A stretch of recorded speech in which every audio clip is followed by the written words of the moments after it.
एक स्त्री म्हणजे नेमकं काय असतं? तिला काही जीवन नसतं का? तिची काही स्वप्न नसतात का? समाजाचा विचारच असा की ती लहान लहान गोष्टींपासून घरातल्या मोठ्या जबाबदाऱ्यापर्यंत सगळं सांभाळणारी.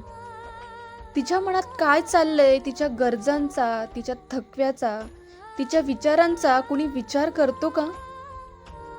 बरं, सगळं केलं तिने. घर, लेकरं, सासर, जबाबदाऱ्या. मग कुणी म्हणतं का एकदा, तू खूप छान करतेस? पेपर नसतात तिच्या कामाचे, पण चूक दाखवायला मात्र सगळ्यांचे बोट तयार असतात. पूर्ण स्त्री, परफेक्ट आई, परफेक्ट सून बनवता बनवता तिच्या मनावर, तिच्या शरीरावर किती परिणाम होतो, कुणी पाहिलंय का? ती जेव्हा नव्या नवरीसारखी घरात येते तेव्हा तिच्या चेहऱ्यावरचा उजळलेला प्रकाश लग्नाच्या काही वर्षातच जबाबदाऱ्या, अपेक्षा, टीका यांच्या सावलीत हरवतो. परिपूर्णतेच्या नावाखाली तिच्या अस्तित्वाचा गळा घोटू नका. तिचा चेहरा बघा, डोळ्यातील गूढ वाचा. ती फक्त घरातील नाही, ती स्वतःसाठीही आहे.